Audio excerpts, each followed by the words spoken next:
I don't know many other painters, and that's a shame on my part. I somehow never got involved with the painting, the artist community as much as I have the music community. I don't like the snooty artist type. Right. I like that real gritty, I paint because my life depends on it type. You know, if you can have an intelligent conversation about racism with anybody, that's a plus thing, especially if it's somebody of any other race besides yourself. Right. And you know, it's the same thing with faith and spirituality. And I just refuse to take this sort of one-size-fits-all on any faith, because I know so little about any other faith than my own. And I was under the banner of Christianity for so long, and I don't want to say I'm not anymore, but I just look at the church and it's like I want nothing to do with this organization. My intent was to never make a record that would sell Jesus, although, you know, no matter how hard I try not to talk about those obvious things, obvious spiritual things, like, man, there's nothing left to talk about besides money and chicks. And even when I'm trying to write a song about my lack of money or lack of chicks, somehow God always finds his way in there, and I don't know why. I get very angry at that, but he's there all the time, no matter what. So you've been painting for how long? Since I was a young kid. Yeah. You know, you take out, your mom's got markers and crayons, and you just sort of do this mishmash of whatever it is on whatever piece of paper, and that's way before music. You know, art was there. I would go from painting, you know, and drawing dinosaurs to then I got a little older and I'd rummage through my older sister's album collection, and I'd lay down on the living room floor and I'd take out, you know, the Kiss Destroyer album, and Right. I'd try to paint Gene Simmons boots, you know. I'm like, that was the closest thing to a dinosaur as I could find, and then it graduated, you know, I think it was Elton John's, was it Captain Fantastic or Mr. Fantastic? Captain Fantastic had the really cool, drawing. Yeah, and they had all these characters on the Yeah. album, and I was just so fascinated because he created this world that was mysterious. It was like carnival-like, and there was music, and it was just this like, who are these characters and these people? And that's what I was always fascinated about, was what was going on artistically while you're listening to this music. Years later, when I started playing live, I was really let down by I would see pictures or video of me playing somewhere, and it was just always this rickety stage, and there was no vibe to it or no energy. I was never really in a place where there was really cool lighting, so I decided I would paint these pictures on canvas, and I'd literally duct tape them to, you know, the speaker stands or the mic stands, Right. and do something to try to bring some sort of like, oh, what's that? So that people would look. Right. And eventually people started asking me how much those were and if they were for sale and if I painted them and all that kind of thing. And it just grew from there. So now I'm doing it, and, you know, it's just so weird to think people are spending money and you know, buying paintings that I've made or drawings or whatever it is. I'm just very, very grateful for that.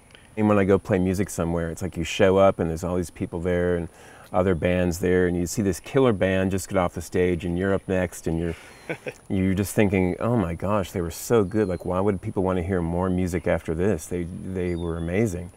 And then you go, well, you know, I'm here.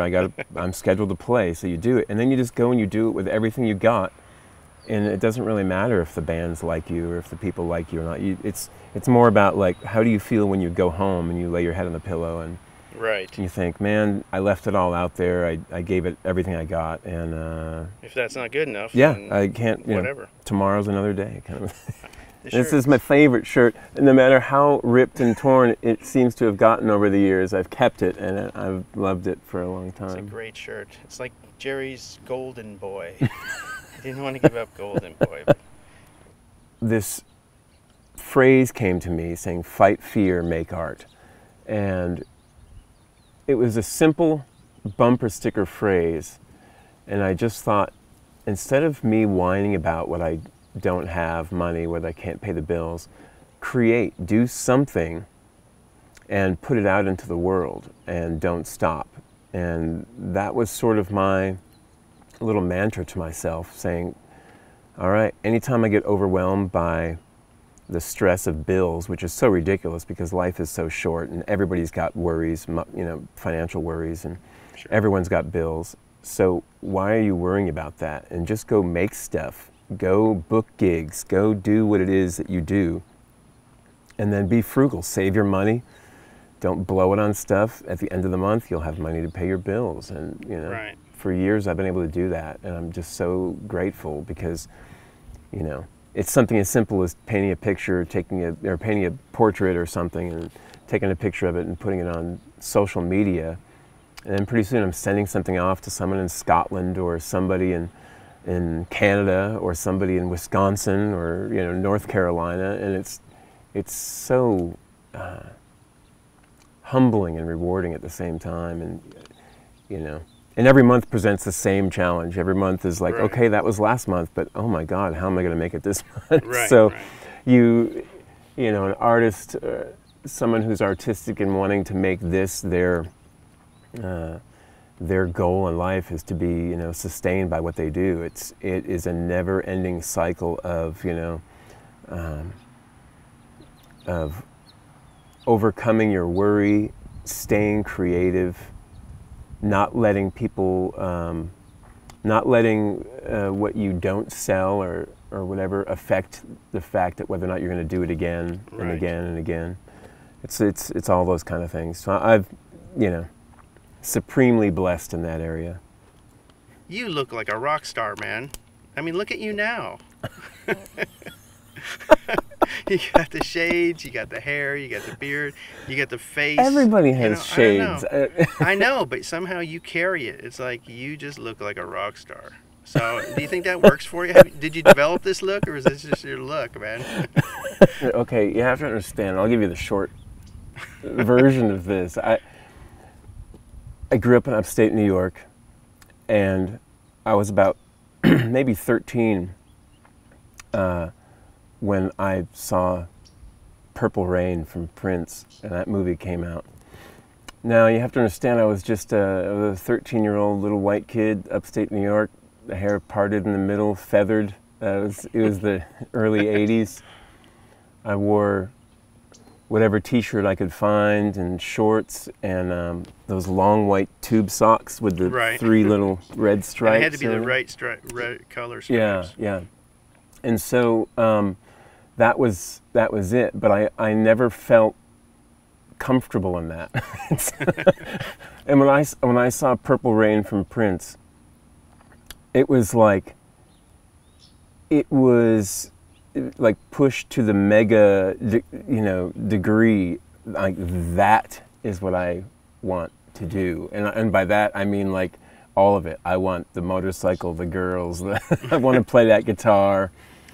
But what I really took away from it is he had those shades, and he had these like round shades with the leather on the sides, so the sun couldn't creep in.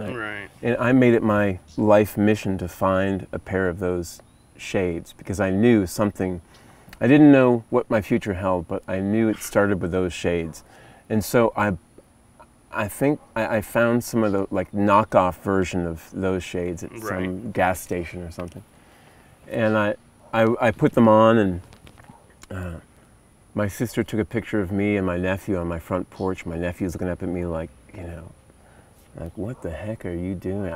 I felt like I was all mismatched. With the clothes didn't match the hair, didn't match the shades. And so I think I just finally, over a period of time, then it was Ric Ocasek from the Cars. I was really into the Cars, and I moved to Texas to live with my father, and he was very, extremely religious and very, trying to keep the world out and the church in, and I didn't understand any of that, but I was stripped from all my secular albums and all that kind of thing, and just on a healthy diet of Maranatha praise music. Bill Gaither Trio, baby. Yeah, all that kind of stuff. That's what ruled in our house, and I had to literally smuggle like cassettes of the Joshua Tree and Simple Minds, and try to hide them find places to hide them in my room. And I remember rebelling by going to school and screwing with my hair and making it look completely crazy, just so I would start to feel normal, which is weird now that I think about it. But that's the way it's always been. And I just sort of grew into myself. But I don't feel like I don't go to some strange place to buy the clothes. I Right. buy them where everybody else buys them. So it's just you, man. So it's just You're me. just a rock star. That's who you are. Like the first time I saw you, I do remember that again. You had the bleached blonde, short cropped hair. You were just kind of freaky looking, Yeah. Uh, Before that, it was the long blue-black hair I see. Okay. with the eyeliner. But you see, all that was a disguise. It was protection because I was this young Christian little innocent kid behind this mask of eyeliner and dyed hair, and we were going into these rock clubs with these really intense, amazing, killer, thrashing bands. Like Evil Mothers was we played shows with them, and this was like on St. Mary Street when it was like punk, post-punk kind of bands were there. And we were going into that scene because I was like, I can't just play to youth group pizza parties. I got to play where real rock and roll music's played. So we brought our music into that world, and I knew I needed some sort of protection. So I just graduated from the eyeliner to the shades, and this is all protection from, I already let you see into my soul with the music. You don't really need to see into my soul. No. I remember when you had Onel as your lead horn player in the place of a lead guitar player. Yeah. And I thought that was so cool. There's no lead guitar player, but there's a lead horn player. I love that. Yeah, only because a lot of my guitar playing friends are very blues oriented, and they're really great, and I love them so much, But it's like I knew that I didn't want to be exclusively blues. I wanted to kind of flirt with blues, but I was really inspired by all these musicians that are from other countries, the Hot House Flowers and James and Spiritualized, and just a lot of different music. And I wanted to try to take my music in a different direction. And so I thought, instead of having a lead guitar player playing blues music over all my songs, I would like to have something that is not heard very much, and that would be a saxophone. And even though my music was not jazz or really influenced by horns necessarily, I thought it would add a different flavor than what most people were offering musically at that time. So at some point, did you feel like your painting and your music kind of work together? Or do you feel that way now? Do you ever listen to your music and a painting, you're inspired to paint something? No, it's never really happened like that. I know they come from the same place inside, like that same desire to create a song is the same desire that wants me to get up and pick up a paintbrush. So I know that it's kind of coming from that same place, but it's so weird because when I'm making a record, I'm so into it and I'm so excited about every song. There's not a song on any of my records that I go, this is just let me get through this, please. But when I'm done with the record, it's like I never want to hear it again. As soon as it's done and it's out for everybody else, I feel like, okay, it's for other people now. Right. I'm moving on to the next thing, I don't want to hear that. Like, for some reason, I can't hear my music the same way I can listen to, I can listen to Bob Dylan's Oh Mercy album, and that record will speak to me, and I'll never get tired of it. But I hear my own stuff, and I'm like, all right, that's not for me anymore. It was for me to write it and create it, but it's not for me to listen back to it. Sometimes you create something just, for the hell of it, and other times you create something because you have to pay the bills and you're doing everything you can to... Right. And there's no guarantee that just because you make it, it's gonna sell. So you have to. It's really nice to get out here and let your mind just sit in the stillness of the moment, and you can get away from that whole that thought pattern that really kind of uses you up. It dries you out because, you know, creating art should not be about making money, but what a thrill and a blessing it is to be able to make money from creating art.